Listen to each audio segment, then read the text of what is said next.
Hello, and welcome to my presentation on the African American Vernacular English. I chose this topic for applied linguistics for a number of reasons. One, very personal. It's a dialect that I spoke growing up, and also the linguistic side I wanted to discover more of. So we'll start with just a brief history of the African American Vernacular English, which was called many things such as Black English, African American English, and even Ebonics, which was a term coined by a psychologist, and it is just ebony and phonics combined. So, the origins of African American English, a matter of debate, two hypotheses. Creole origin hypothesis, which suggests that the vernacular was developed from a Creole language that was the result of early contact between Africans and Europeans. So if you think about the history of America and how Africans were brought over from Africa to America as slaves, and there was definitely contact between Africans and Europeans. The dialect divergence hypothesis, which suggests that the vernacular is a sister dialect of Southern American English, which started to diverge in the 1700s and 1800s. And when we talk about the features of the vernacular, you will see that a lot of them are very similar to the Southern American English. So next we'll go into features of the African American Vernacular English, and it's quite interesting because it is not ungrammatical as many may think.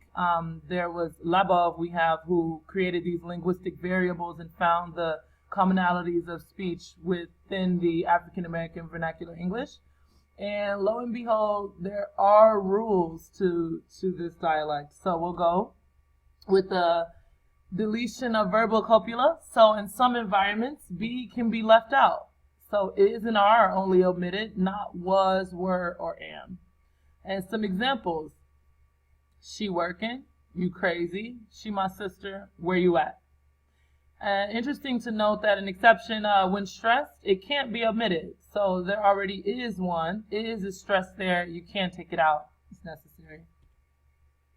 A second feature are habitual aspect marker, which is invariant B, whereas B pretty much isn't conjugated. It stays B. And aspect refers to whether an action is completed or ongoing. Habitual aspect means that a person regularly, often, usually does a thing, but does not give any indication of whether they are currently in the process of doing that thing. So just some examples. He be singing. He is singing.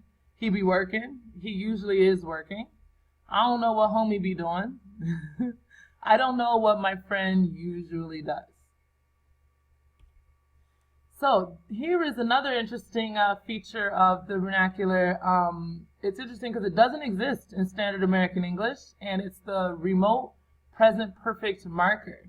And so it is an accented form of been, and this communicates that not only is something the case, and not only is it completed, but it has been for a long time.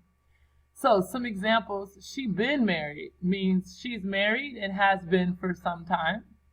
He been got a job. He has a job and has had a job for a long time. I been got the new iPhone 6S. I have the new iPhone and I got it a long time ago. And if you notice that it's stressed here, so it's required. You can't omit it from the sentence. And this is one that I still find myself using from time to time. And another aspect, we have negative concord, which means that the negation has to match. Critics see this as illogical, even though other languages negate in the same way, like Italian, for example. And negation can be multiply marked.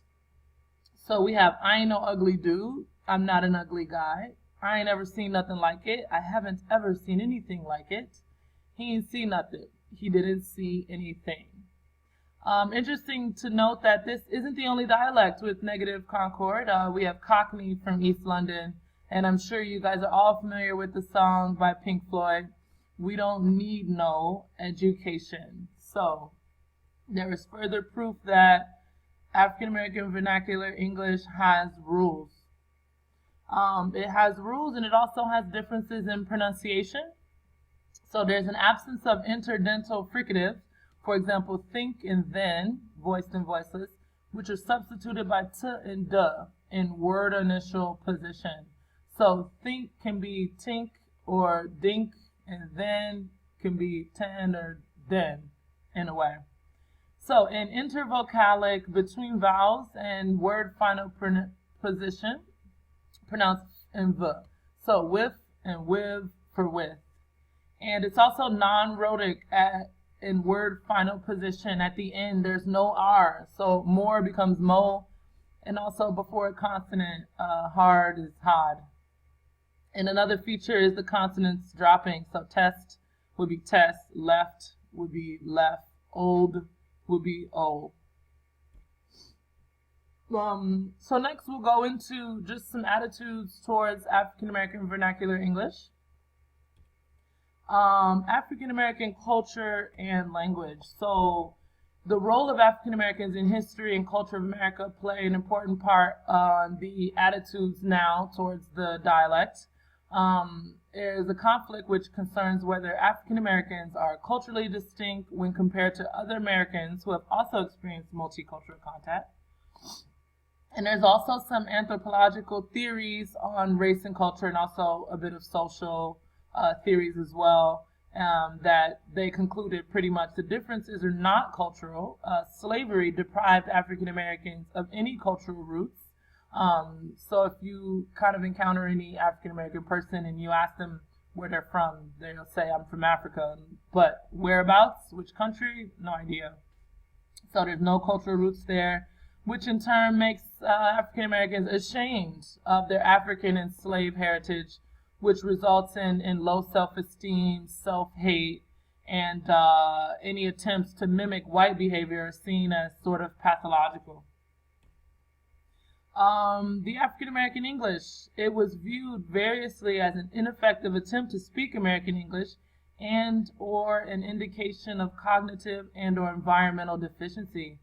There was also another hypothesis, which the deficient theory, which states that African Americans are just cognitively unable to produce standard American English, which is why this sort of ungrammatical, quote unquote, dialect was created, because we are just incapable of speaking correctly, quote unquote. Which then goes into one of the main controversies with the dialect that sort of put the African American vernacular English on the map in a way, and that was the Oakland case in 1996. So we have the Oakland Unified School District resolved that Ebonics, quote unquote, was not only the language of Oakland's African American students, it was also genetically based and not a dialect of English. So this goes back to saying that we are just genetically inclined to speak this dialect here. So the initial resolution, it ordered the superintendent to implement a program of imparting instruction in their primary language, AAVE, in order to sort of enrich and keep the dialect, or language is what they considered it, alive, and to help them better study in standard American English in a way, or to better understand. And so with that, this called for federal bilingual funds to support the Ebonics program. So they wanted money. The problem with that, which this was more language maintenance as opposed to transitional. This put African Americans in the same field as Asian Americans and Hispanic Americans who might not have had a strong grasp on English and needed to have some sort of transitional courses like an ESL program to help them assimilate into studying in standard American English. And this whole case was actually a response to the task force on the education of African American students. This was a 37-member task force that was put together to address serious educational problems. African Americans made up 53% of the students in Oakland, and they were overrepresented in special education classes and underrepresented in gifted and talented classes. So this task force was sent to sort of come up with some conclusions on why that was happening. Seniors were were not graduating. African American students seemed to be the ones that had to repeat grades. So this whole case was a response to that. And it's actually this case, a Black English Declaration of Independence. So classifying Black English as a language and not a dialect quickly came to be perceived as a Declaration of Independence. It caused a lot of debate around America and a lot of opposition. So the New York Times, just some examples of what people thought about this. The New York Times says, okay, it's a blunder to give Black slang a place in the classroom. By labeling them as linguistic foreigners in their own country, the new policy will actually stigmatize African American children while validating habits of speech that bar them from the cultural mainstream and decent jobs. The San Francisco Chronicle says, doing its students a disservice chose a dangerous and unproved path towards achieving their goals.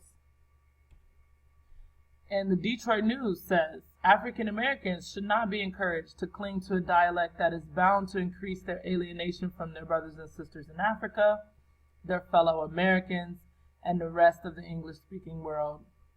So here you can see just this controversy of Black English and the attitudes that a lot of people feel that it is sort of a deficient, ungrammatical dialect. If you speak it, you are uneducated and you will have fewer opportunities than your standard American English speaking counterparts. Find it very interesting because now there is a lot of appropriation of Black English. I read an article about Iggy Azalea, who is Australian, she's white, and she uses a lot of the dialects, and she gets criticized a lot by African Americans in saying that she is appropriating the language. And if you go and look back on the history of it and where it comes from, it's kind of something that you shouldn't do in a way. Okay, so there's my presentation. Thank you for listening, and if you have any questions, just let me know. There was a lot of stuff that I didn't include, but I just wanted to give you guys an overview of what it is, what it means, and what are the attitudes. Thank you.